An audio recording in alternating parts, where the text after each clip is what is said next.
Please welcome Yossi, Klein, Halevi.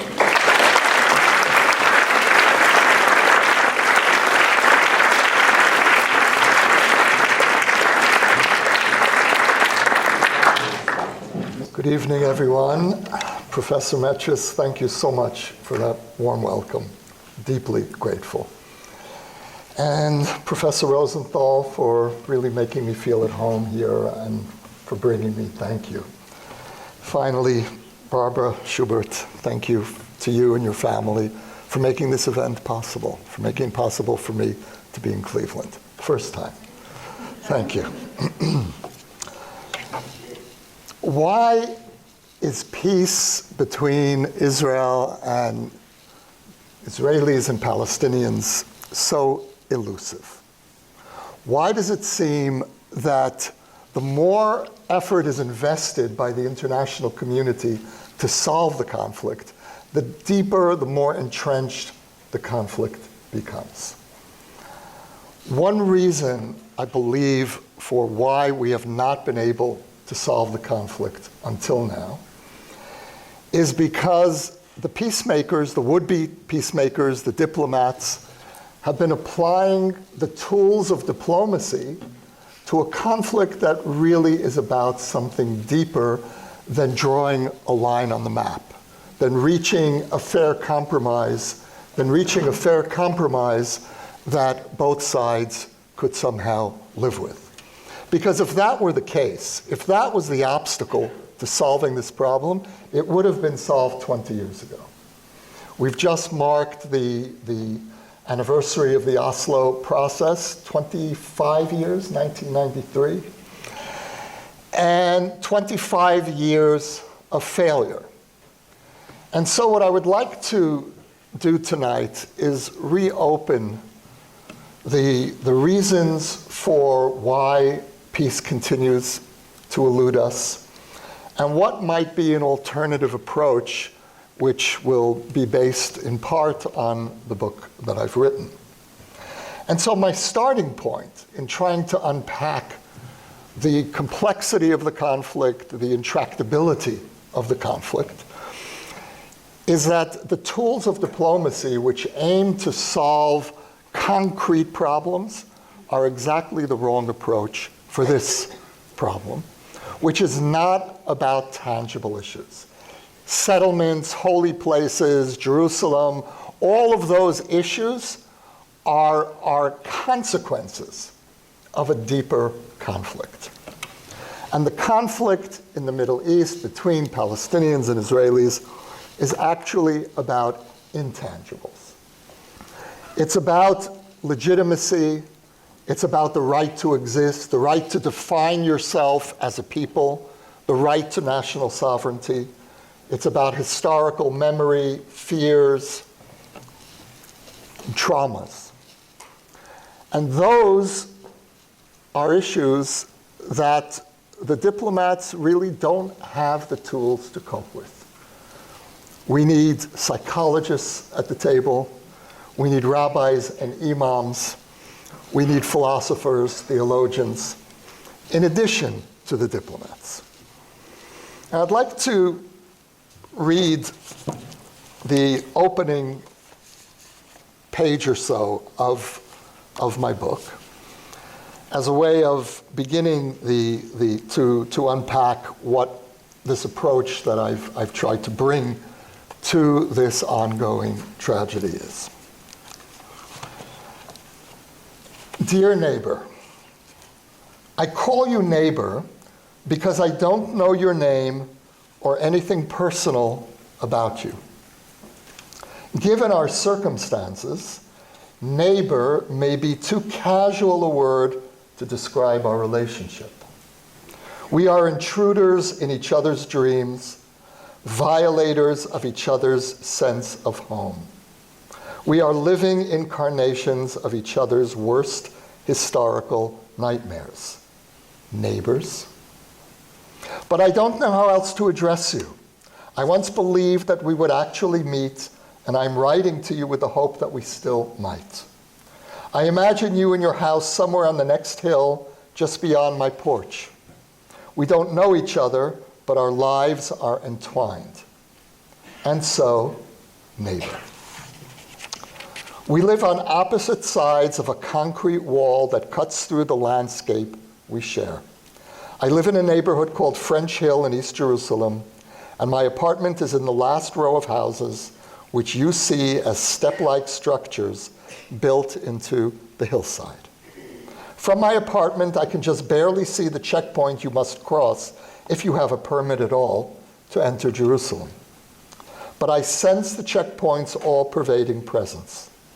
Sometimes my early morning routine of meditation and prayer is disrupted by the prolonged honking of frustrated drivers lining up before the checkpoint. Maybe you have been caught in that desperate line. Sometimes I see smoke rising over your hill. Black smoke, I've long since learned, can mean burning tires, accompanied by young people throwing rocks at soldiers. Then there is white smoke, soldiers firing tear gas. How do you manage, if at all, to preserve a measure of normal life? As a Palestinian, you are denied the rights of citizenship that I enjoy as an Israeli. The ongoing disparity between your hill and mine challenges my deepest self-understanding and moral commitments as a Jew and an Israeli. Ending that disparity is one reason why I support a two-state solution. It is just before dawn. I am in my study facing your hill. The muezzin calls softly, as if reluctant to disturb the night.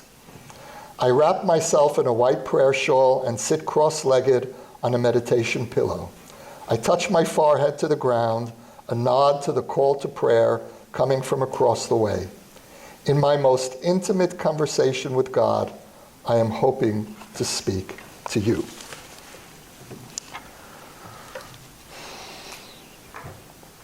I wrote this book because I believe that a prerequisite for peace is not agreement between two conflicting narratives. It's not finding the meeting point, and I'm not sure there is a meeting point between my narrative as an Israeli, as a Zionist, what I understand happened, what I believe happened, how we got to this point, and my Palestinian neighbor's narrative.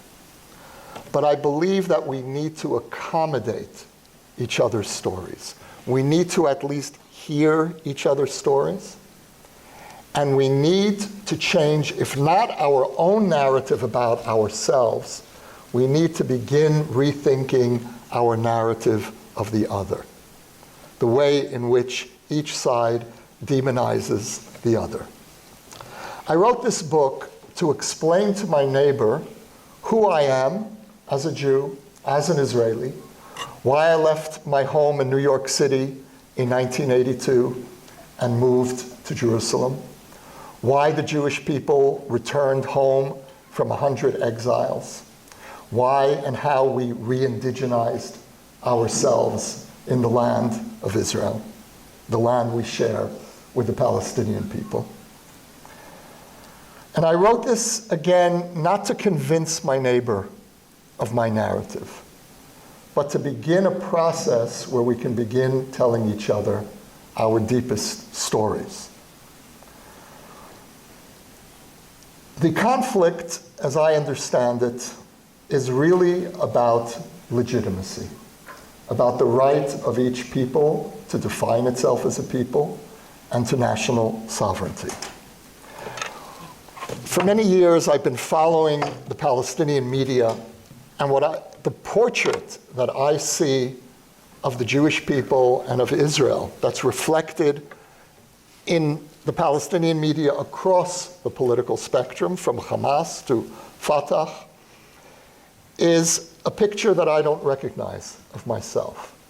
It's a picture of a people that has no historic connection to the land, a people that invented its story, a people that has lied about its history, that is not a real people, that's only a religious minority. That is the essence of how the Jews are perceived widely, not only in Palestinian society, but throughout the Middle East. And so, until Each side recognizes the fundamental legitimacy of the other to self-definition. I don't believe that true reconciliation is possible. Now, the denial of each other's legitimacy plays out differently on each side, but it has the same consequences. On the Israeli side, some of you may recall the statement by former Prime Minister Golda Meir in the early 1970s that there is no such thing as a Palestinian people. And what you'll often hear, especially on the Israeli right, is that the Palestinians are an invented people, which is exactly what you'll hear about us, about the Jewish people, on the Palestinian side. And my response is, of course we're an invented people, and of course the Palestinians are an invented people. The definition of a people is a group that has invented itself, or reinvented itself. Every people is a construct. Every people has created itself, has come to the point where a disparate group of families and tribes realize gradually or suddenly that they actually have more in common than not, and begin to share common sense of origin, a common shared future, a sense of shared destiny. My book is really an attempt to challenge the notion on both sides that the other side is not really a legitimate people. Now, I have to say, as an Israeli, and I'll be speaking tonight very much as someone who is deeply rooted in my people's narrative, and that's the narrative you're going to hear, that what my understanding of the evolution of Israeli society is that there exists today a majority, though that majority is declining, that sees the Palestinians as a legitimate people, as a counter-claimant that we need to deal with. It was not always the case. In the past, Golda Meir was far more representative of mainstream Israeli society. And bear in mind that Golda Meir was of the Labor Party, not the Likud. But there has been a gradual transformation of much of Israeli society. And so today, the argument that the Palestinians are not a real people, that we can somehow pretend that there isn't a counterclaimant to the land, tends to be confined to the right. But when I say that the centrist majority is declining, the younger you get in Israeli society, the more despair you'll see, which of course is mirrored on the Palestinian side, and the less willingness there is to believe in the possibility anymore of a two-state solution. And so the consequence of this 100-year war, which I really see as a war over conflicting narratives. We have been fighting a war over mutually exclusive stories. The consequence is that each side has been tempted to define the other out of its national existence. Each side knows the other better than you know yourself. That's the implicit message of denying the legitimacy or the right of the other to define itself as a people with the right to self-determination. And the way that this plays out on each side is to some extent understandable. The Muslim world knew the Jews as a religious minority for centuries. And so there is the natural tendency to continue to see the Jews, or the rightful place of the Jews, as a religious minority. And I hear that very often when I speak to Palestinians, when I speak to Muslims generally. There's the sense, we have nothing against the Jews as a religion, but you're not a nation, and we can't accept you as a sovereign nation. If you would have asked any Jew living in the Middle East, as any Jew living in any part of the diaspora throughout the centuries, who are you? How do you define yourself? The answer would have most likely been, We are Jews, we are members of the people of Israel. We follow the Torah, we follow the God of Israel. We have been exiled from our land, and one day we're going to return. That was a normative self-definition of who the Jews were. But we know that majorities tend not to pay much attention to the self-definition of minorities. And so the normative perception in the Muslim world of who the Jews were, a perception that has persisted to this day, is that the Jews are a religious minority. And what I've tried to explain in my book to my neighbor is that peoplehood is the foundational element of Jewish identity. And the proof of that is the strange existence of the phenomenon of the Jewish atheist. In Islam and in Christianity, you don't have atheists. If you are a Christian atheist, you're no longer really Christian. And the same is certainly true in Islam. In Judaism, as we religious Jews would put it, Baruch Hashem, thank God, there are many Jewish atheists. And they are considered to be better Jews, less good Jews, depending who you ask. But no one would consider excommunicating from the Jewish people, denying the basic Jewishness of someone who is an atheist, someone who will violate every religious law, who will barbecue on Yom Kippur, and that is part of the Israeli experience, and it happens at the Sea of Galilee every year. And so the existence of the Jewish atheist challenges this notion of the Jews as a religion. And so when we speak about the three monotheistic faiths, Judaism works a little bit differently.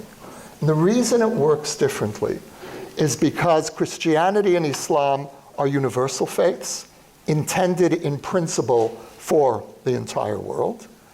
And Judaism always saw itself as being intended for a particular people. Now, of course, one can convert into Judaism. My wife is a convert to Judaism.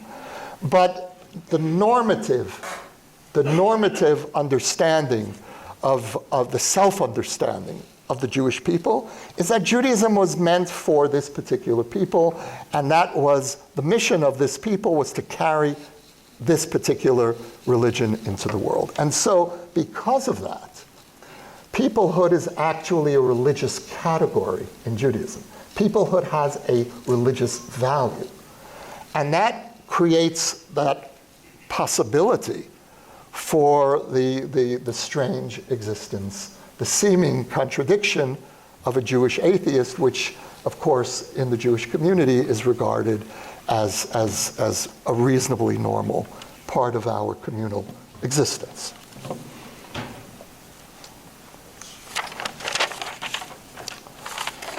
One of the criticisms that my book has received, one of the understandable criticisms, is what right do I as an Israeli have to expect my Palestinian neighbors to respectfully listen to my narrative? Given the extreme power imbalance, the extreme asymmetry between my hill and my neighbor's hill, why should a Palestinian listen to an Israeli narrative? And my response to that legitimate critique is twofold. First of all, Israelis are a very strange occupier. Israel is a very strange occupier. We are the only occupier that I can think of that worries that if we withdraw from territory, we will not merely be territorially diminished, but we may not be able to defend ourselves in one of the most dangerous regions on the planet. And so, in the Israeli consciousness, there's a kind of split screen in our minds. On one side of the screen, it's Israel versus the Palestinians. Israel is Goliath, and the Palestinians are David.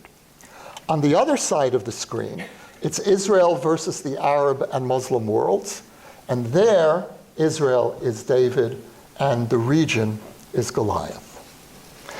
Because of that Israeli consciousness, because of that deep fear that Israelis have about the consequences of withdrawing to borders which at their narrowest point would be 9 miles wide, you cannot possibly reach an agreement without taking into consideration confronting those fears. And those fears really focus on the intentions of the Palestinian national movement. If you ask Israelis, and in fact there are polls to this effect, ask Israelis, do you want a two-state solution? 60%, there were times up to 70% would say yes. Next question, do you believe a two-state solution will bring peace and legitimacy for Israel, genuine recognition? Or will a two-state solution only lead to greater violence and instability? And then the numbers go up to 70, 80% saying, no, we don't believe a two-state solution will bring peace. And so there is this almost schizophrenic sense among Israelis about what we want and what we believe is possible. In addressing the question of Israel's legitimacy and placing that at the center of my letters to my neighbor, what I am really asking for is a conversation that can help lead to a situation where we break what can be called the cycle of denial. The cycle, you've all heard of the cycle of violence. That, I believe, is a lazy formulation. It's a lazy journalistic formulation, and I can speak that way about journalists because I was one for many years. And there is a tendency within my profession to try to simplify to the point of simplistic. The conflict in the Middle East is not a cycle of violence. Primarily, it is a cycle of denial, where the Palestinian national movement, the Arab world, has denied the legitimacy of Jewish peoplehood, the right of the Jewish people to any national sovereignty in any part of the land between the river and the sea. And in turn, Israel denies the right of the Palestinians to establish their national home, their national sovereignty. And this denial of Israel's legitimacy is a message that's conveyed on an almost daily basis to Palestinian society and throughout the Middle East. To end the occupation, we in Israel need to hear some kind of debate within the Arab world about our story, about our legitimacy. And that's why I've written this book and had it translated into Arabic, and it's available for free downloading. And I'll speak more a bit later about the responses that I've received.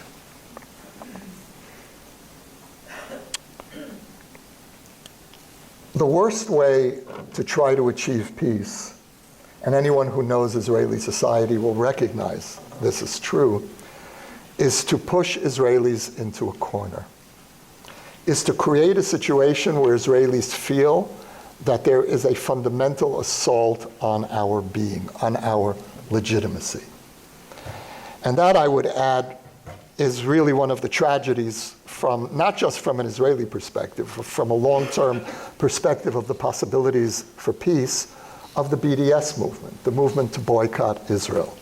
Because BDS is really one of the great gifts to the Israeli right. It reinforces all of the arguments of the Israeli right about Israel facing a hostile world and how this is not about ending the occupation of 1967, but ending the occupation of 1948, which is to say Israel's very existence. And this is something that is a normative perception in Israeli society today. And so to begin the process of reopening the conversation in Israeli society about a two-state solution, we need I believe, we need the kind of conversation that my book is trying to model.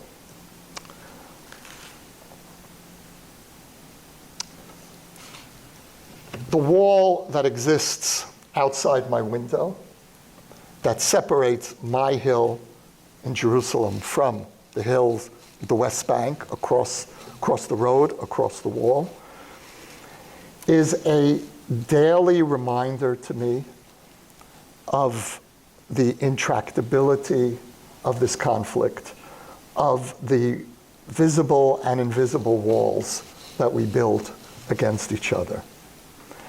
And one of the questions that I've tried to answer in this book as I address my neighbor is, how do Israelis live with that wall? How do I live with I wake up to that wall, I go to sleep with that wall. And I'm aware of my neighbors on the other hill who can't come to Jerusalem, who have to pass through a checkpoint. And you can't understand Israeli society today without understanding how Israelis perceive what happened in the year 2000. The year 2000 is really ground zero for this phase of the conflict. From the Israeli perception, and again, I'm offering you an Israeli normative narrative, there is a counter narrative to everything that I've said tonight. Everything that I'm going to say tonight, there is a counter version.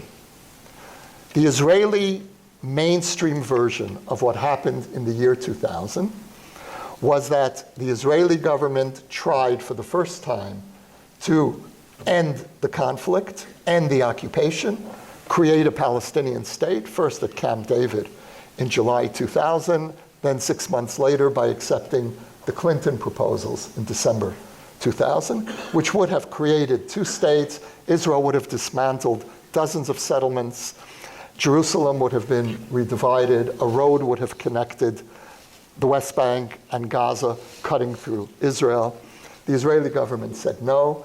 And again, the Israeli normative narrative, which I personally subscribe to, and most Israelis do, most Palestinians will dispute this narrative, is that we said yes, and the Palestinian leadership said no. Now, I'm raising this not, and I write about this in the book, not to try to convince my neighbor that my narrative is right, but to try to explain to my neighbor how it is that I can live with an ongoing occupation, which really does violate my basic understanding of who the Jewish people are and why we came home. We did not come home to deprive another people of their sense of home. And yet I'm able to live with this wall, this wound, this scar on the landscape as part of my daily life. And the reason for that is the year 2000. This deep Israeli conviction that we tried to make peace, and what we got in return was the Second Intifada, the worst wave of terrorism in Israel's history. A wave of terrorism that lasted for 4 years, and one of whose consequences was the near total destruction of the Israeli left. This is something that I have long felt the international community did not pay careful enough attention to in trying to understand how Israel shifted right and has remained right for a generation. You can't understand that process without the pivotal year 2000. In the 1990s, I was part of a camp that I would call the camp of the guilty Israelis. I was drafted into the IDF during the first Intifada, the first Palestinian uprising in the late 1980s, and my unit was sent into the Gaza refugee camps. And that's where I learned the meaning of occupation. Until the first Intifada, we in Israel had told ourselves a very comforting story, which was that we're a benign occupation. And in fact, there was no wall, there were no checkpoints. Israelis could shop in Gaza, Palestinians could go to the beach in Tel Aviv. Everything was open. until the First Intifada. But what we learned, what many of us learned in the First Intifada, is that when an occupied people revolts, the occupier has one of two choices. Either you try to find a way out, or you marshal all of your efforts to suppress a popular revolt. And so, like many Israelis, I came out of the First Intifada convinced that we need to find an alternative. The operative conclusion of that was the election of Yitzhak Rabin in 1992, and then the Oslo process a year later. Put another way, what many of us learned in the First Intifada was that the dream of the settlement movement, the dream of greater Israel, of Israeli sovereignty between the river and the sea, was untenable, was a disaster, never mind for the Palestinians, was a disaster for Israel. What we learned in the Second Intifada was that the dream of peace now, the dream of land for peace, was also an illusion. That, at least, again, I emphasize, that is the Israeli perception of what happened in the year 2000. And that perception fundamentally transformed Israeli politics, Israeli society, to this day. The left cannot win an election in Israel today precisely because of what happened in the year 2000. And that shaped my generation's consciousness in the way that 1947, 1948 shaped the consciousness of the founding generation of Israel, which was that the mainstream Zionist movement accepted UN partition, and the Arab world went to war in 1948 to destroy the new state of Israel. That same understanding of the conflict, that same narrative was repeated in the year 2000 in the Israeli experience. Now, why this matters, again, is not to go over the argument once again, who was right, who was wrong. It's to explain what the obstacles are on the Israeli side when the word peace is mentioned. The Labor Party, the party of the Oslo process, now runs in elections without mentioning the word peace. The Labor Party will speak about withdrawal, about preserving Israel's Jewish majority, about the need to separate from the Palestinians. But they don't speak about peace because the Labor Party knows that the Israeli public won't believe them. That profound skepticism, that profound disillusionment is what needs to be challenged. And it needs to be challenged in precisely the kind of conversation about opposing narratives that I'm trying to present.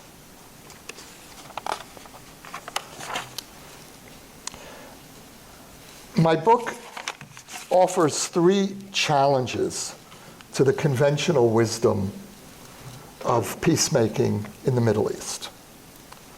The first is the need to respect religion as an essential part of the process. The second is the need to respect our mutually conflicting narratives. The third is the need to respect the conflicting maximalist positions of each side as a starting point. And I'll explain what I mean by each of these three positions. First of all, the need to bring religion into peacemaking in the Middle East. The conventional understanding, certainly in the West, is that religion is part of the problem. If anything, there's too much religion in the Middle East, and we need more rational Western approaches to peacemaking. The Oslo peace process failed for many reasons, but one of the reasons I believe that it failed is that it tried to circumvent the deep and vast reservoirs of religious sentiment and attachment among both peoples, both the Israelis and the Palestinians, and it tried to create an artificial peace between secular elites on both sides. This is the Middle East. In the Middle East, there is no such thing as separation of religion and state. There is not going to be a successful peace process that leaves religion at the door. Religion will either be part of the solution or it will remain part of the problem. We need at the table, as I said earlier, we need rabbis and imams, we need theologians, we need the imprimatur of Islam and Judaism for the painful concessions that both sides are going to have to make. Religion is really, in some sense, like nuclear energy. It can bring light or it can bring destruction. Depends how it's marshaled. In the Middle East, there is no way to leave religion out of the conflict. This conflict is not entirely religion-based, but largely on both sides. And so what we need what we need to begin solving the conflict are ways of dredging up from our respective religious traditions the insights of generosity, of compromise, of valuing life over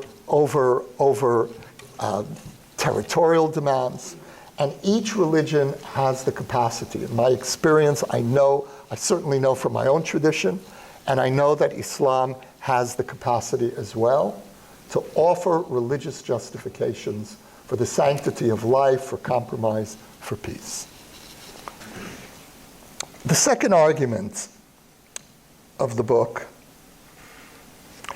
is that we need to factor in the past in our attempts to solve the conflict. And that, too, is counterintuitive to the Western idea of making peace. In the West, the notion of peacemaking is that you are being forward-looking. It is the future, you value the future over the past. And I believe very strongly that the past cannot be allowed to have veto power over the future. But neither in the Middle East can you erase the past. That's true for Jews, it's true for Arabs. Who we are, where we come from, our story is in large sense our being, our essence. In the United States, you have a phrase of where if you want to dismiss something as irrelevant, you'll say, oh, that's history. In the Middle East, when you say that's history, people start paying attention. Oh, that's me. That's my story.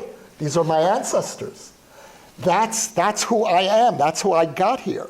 We, in the Middle East, we are not drifters in time. We are not unmoored in time. We are deeply anchored, not only in land, but in time. And this is as true for Muslims as it is for Jews. We are in constant dialogue with the past, with previous generations. We are contemporaries, to some extent, of previous generations. And so when you speak about grievances from 70 years ago, when you speak about the Palestinian wound of 70 years ago, when you speak about the wound of Jews from Arab countries, more than half of Israeli Jews have origins in the Middle East. Their families came from one part of the Middle East to another. Many of them fled, many were expelled. These are deep wounds for both peoples. You can't erase those wounds.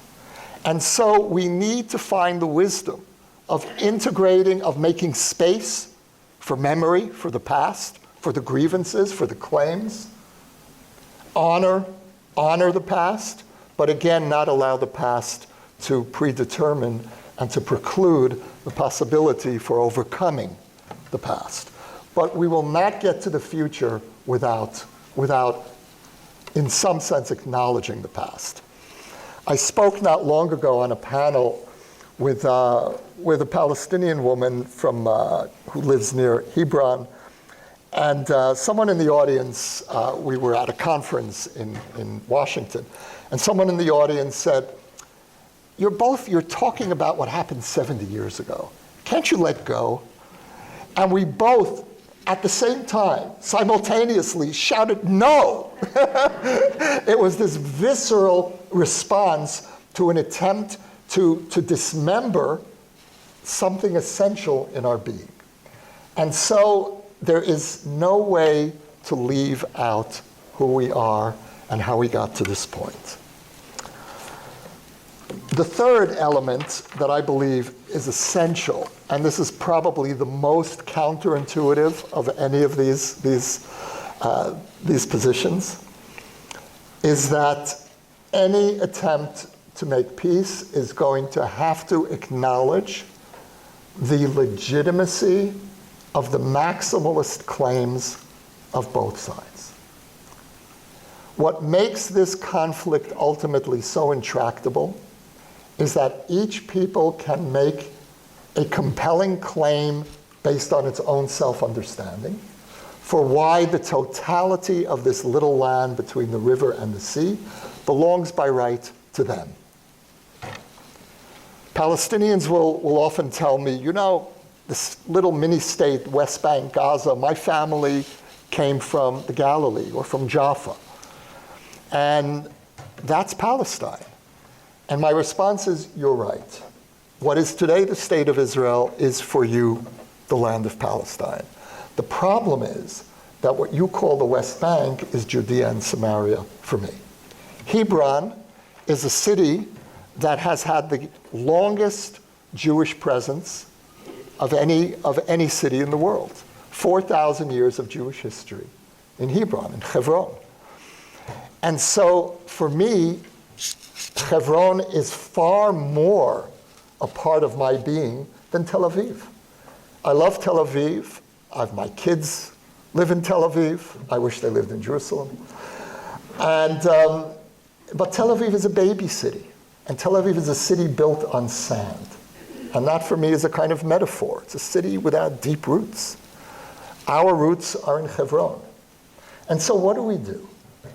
If Hebron belongs to me and Jaffa belongs to you, we have one of two alternatives. We can continue fighting for another 100 years.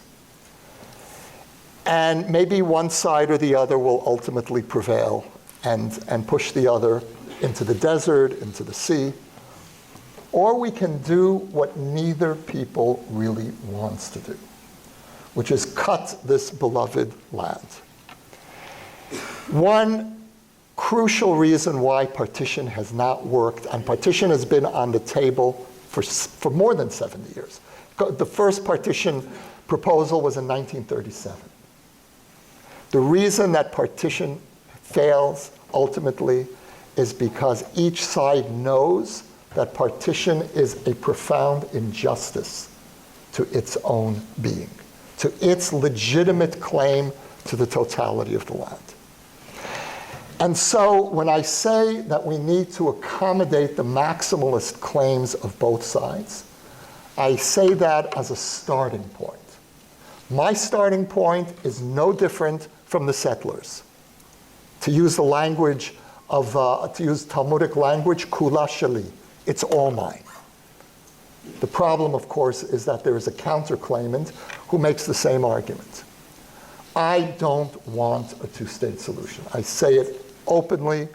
I dread the day when I will have to uproot my fellow Israeli citizens from their homes and drag them out of communities that they built in what for me is the land of Israel, no less than what is the state of Israel. But if we're going to have a semblance of hope for ending this 100-year conflict, then I have no choice and my Palestinian neighbor has no choice but to inflict an injustice on our side. The enemy of peace is absolute justice. Absolute justice for my side means no justice for the other side.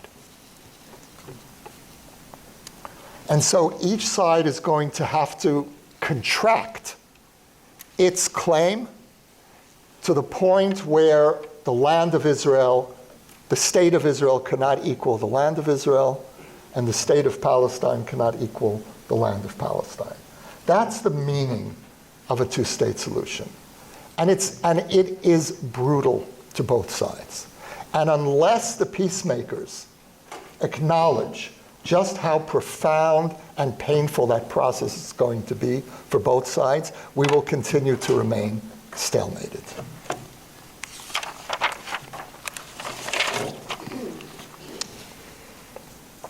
I'll say a word about the responses that I've been getting to the book from Palestinians. I mentioned earlier that the book is available for free download in translation. The book has actually gone through 2 translations in Arabic. The first translation came out with the publication of the English language version. And that was very important for me for the integrity of this project, that it not come out in English first, that this was really a book that was aimed at my neighbors and not just at the book-buying public in America. I'm delighted to have my book purchased, but it was very important for me to have this book coming out in Arabic at the same time.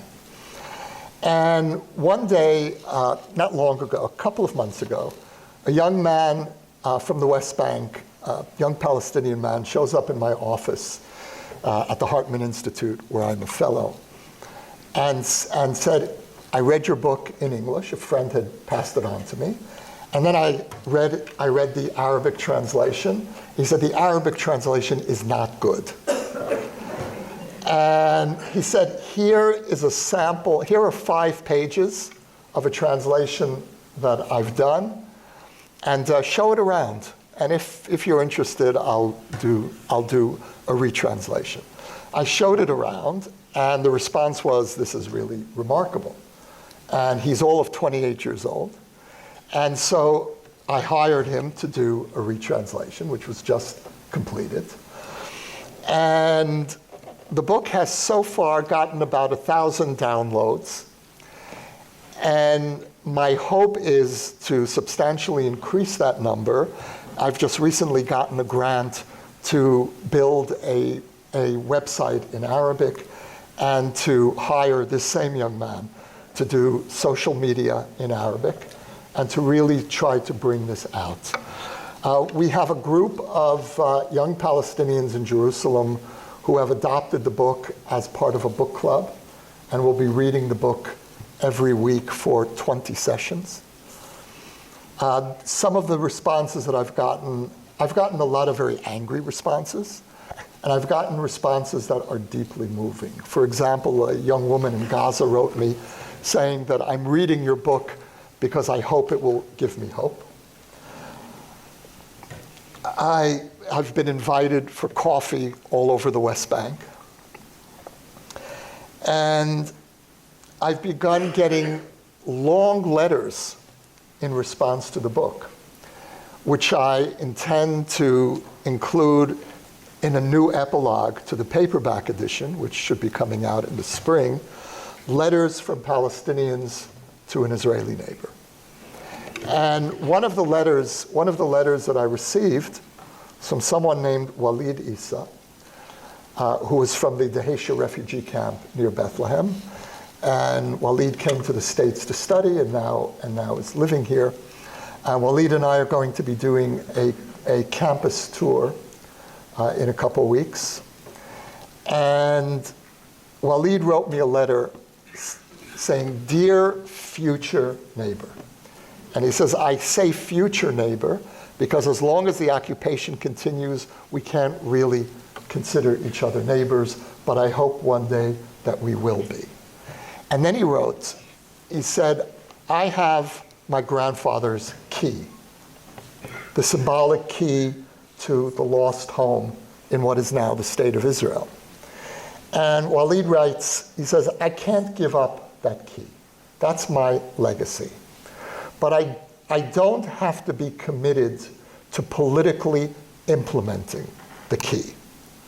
And he said that we're going to need to, if we're going to reach a two-state solution, Each side is going to have to compromise, and our compromise must be that the key remains symbolic and not actual.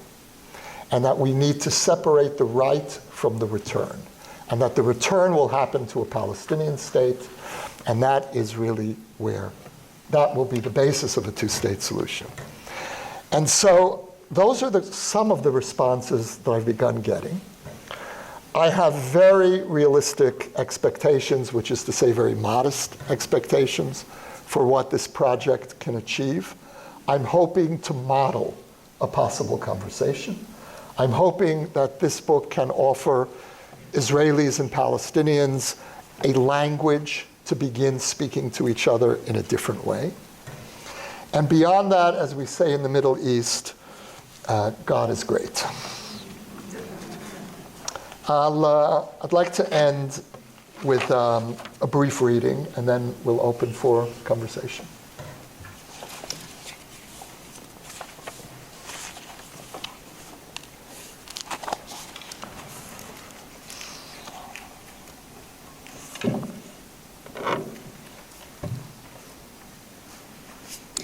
It is late at night as I write you. And by the way, this book was really born through insomnia. Because I would be up late at night looking out at the hill across the way and hearing the call of the muezzin and thinking about my neighbor and writing these imaginary letters in my head until one night I sat down and started writing, Dear Neighbor. It is late at night as I write you, and unfortunately much of this book was written late at night. On your hill, only a few houses are lit. A forlorn car interrupts the quiet of the road between our hills. Reaching out to you, imagining an interlocutor across the way, makes me feel a little less alone in this silence. I hear the pre-dawn call of the muezzin, or rather multiple calls from minarets on surrounding hills, not quite in sync, echoing each other. Allahu Akbar, God is great. I am soothed by the quietly insistent voices, a gentle awakening, preparation for the imminent stirring of the day. Prayer is preferred to sleep, they call out. Remember, we are here only temporarily. Don't be a sleepwalker through your own life. Don't waste your time caught in the illusion of permanence. And then abruptly, silence. We live in such intimacy, we can almost hear each other breathing. What choice do we have but to share this land? And by that I mean share conceptually as well as tangibly. We must learn to accommodate each other's narratives. That is why I persist in writing to you, why I am trying to reach out across the small space and vast abyss that separates your hill from mine. Thank you. Okay, the first question is, are Palestinians neighbors, or are they a people on a reservation?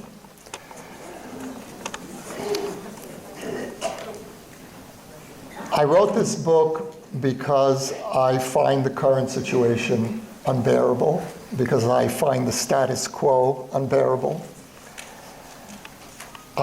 Whoever asked this question, I would imagine that you and I disagree about how we got to this point. But from where I'm sitting, that's a crucial piece of this. And if you believe, as I do, that we tried to have a different reality, not this government. This government is perfectly comfortable with the status quo. But in the past, we had Israeli governments who were committed to trying to change this reality. And if you believe, as I do, that we did not have a peace partner at that time, that explains a lot about how we got here. Now, for many years, like I would say most Israelis, that would have been, for me, the end of the conversation. We tried to make peace. We didn't have a peace partner, and so we're not responsible for the consequences. That's not good enough for me anymore. I don't think it's good enough for Israel anymore to keep saying we tried to make peace and we didn't have a partner. We need to keep trying. We need to keep creating we need to reverse this dynamic, which is leading us to a one-state solution, which I think is a disaster for both sides. And we need to gradually begin shifting toward policies that will prepare the way for a long-term, gradual solution. So that is my answer to this very painful and understandable question. Has a Palestinian writer written a book like yours? Can you imagine a Palestinian writing such a book? I know someone who wants to write a book, Letters to My Israeli Neighbor, and he started writing this book, but he stopped because he's afraid of the consequences in his society. And one of the depressing patterns that have emerged in the letters that I've gotten are people saying, please don't use my name publicly. And my concern is, look, I know Palestinians who deeply believe in a two-state solution, who are ready to accept the legitimacy, the indigenousness of the Jewish people in this land, who are ready to accept not just the idea of a two-state solution, but the notion of two legitimate narratives, competing narratives. But they can't say that publicly in Palestinian society. And that really is part of the tragedy of this conflict. What is your view of the move of the U.S. Embassy to Jerusalem? Would you comment on the one-state solution? Well, the one-state solution, to my mind, is a no-state solution, because Yugoslavia is the one-state solution, and Yugoslavia doesn't exist anymore. To put Palestinians and Israelis in the same state means that we are heading toward either Yugoslavia or Syria or whatever other dysfunctional model you can imagine. You can't resolve a 100-year existential war by saying, okay, it's over, create a state together. It's not going to work. And so for many reasons, there needs to be, I believe, there needs to be a two-state solution in which each side can express its national identity, its culture, its civilization, its aspirations. And under the circumstances, and as I indicated earlier, I really don't want a two-state solution. But I think a one-state solution is worse. What is your view of the move of the U.S. Embassy to Jerusalem? I have long been pained by the anomaly of Jerusalem as being the only capital city that had no embassies. So I think, like almost every Israeli Jew, I welcomed the embassy move. I was not pleased with the way that it happened.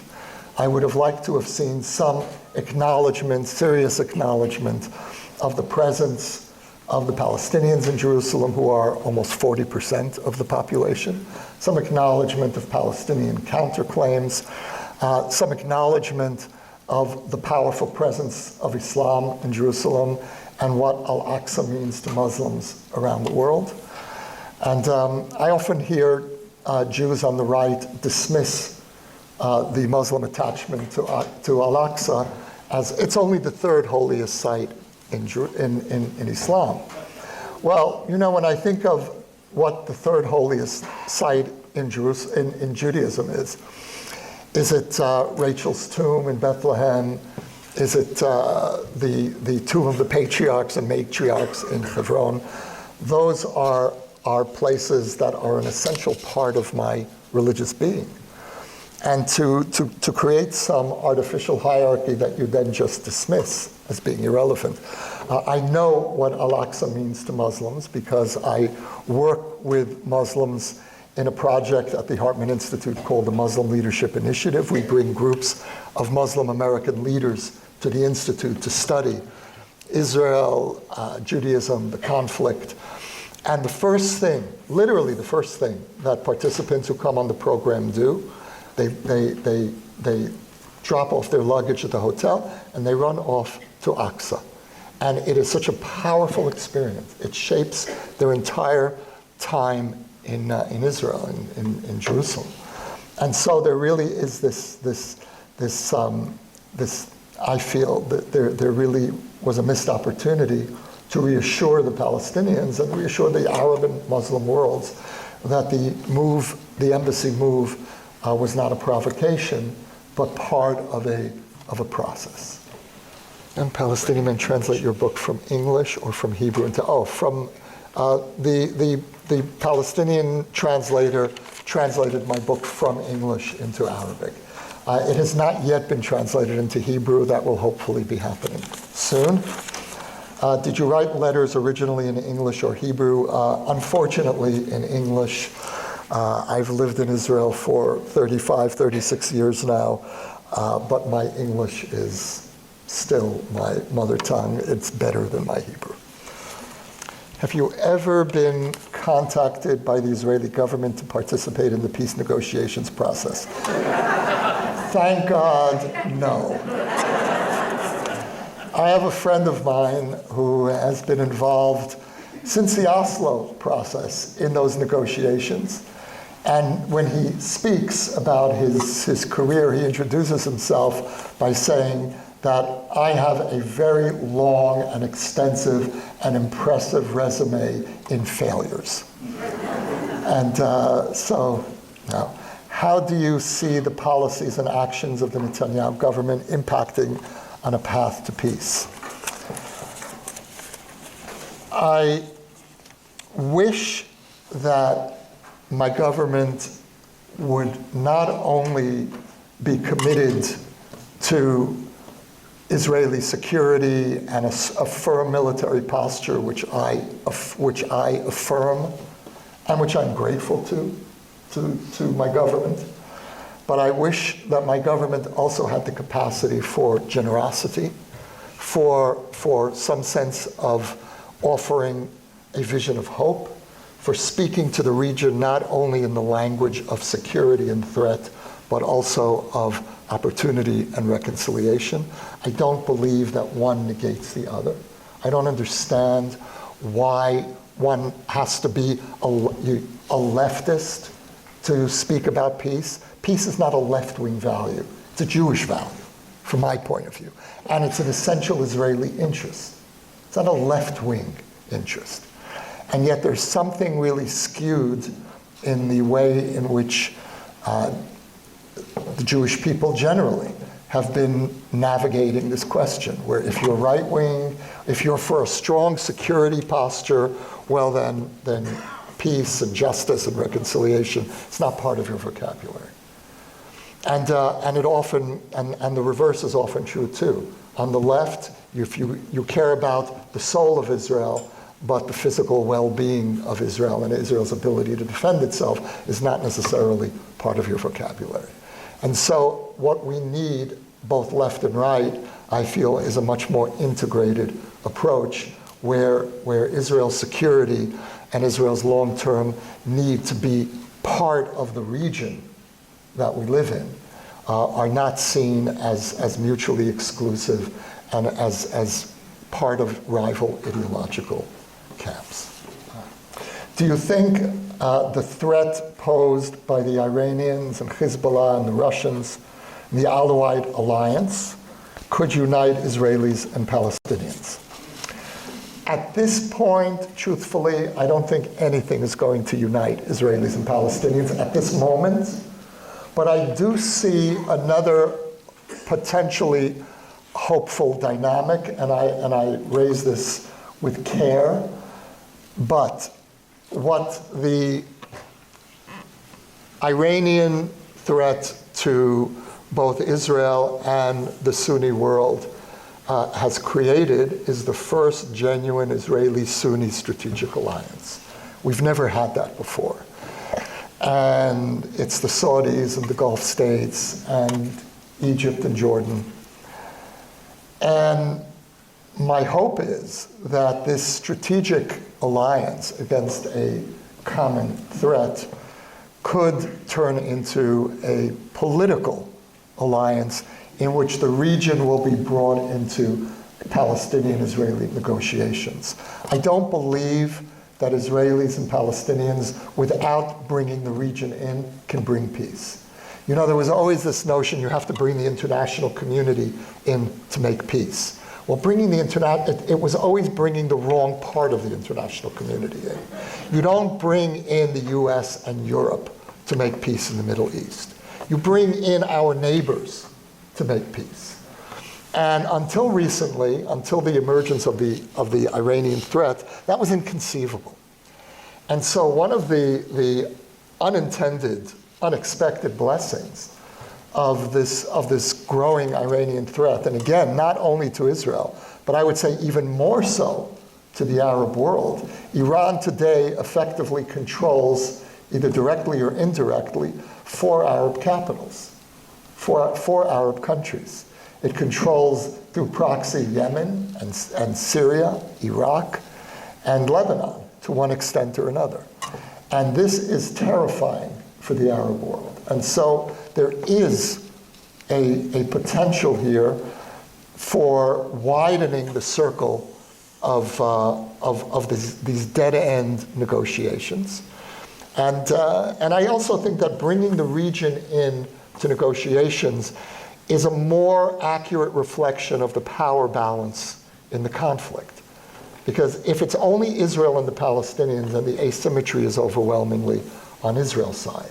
Bring in the region, and then there are 2 asymmetries simultaneously at play. There's Israel and the Palestinians, and there's the region and Israel. So that, I think, is necessary both politically and also psychologically.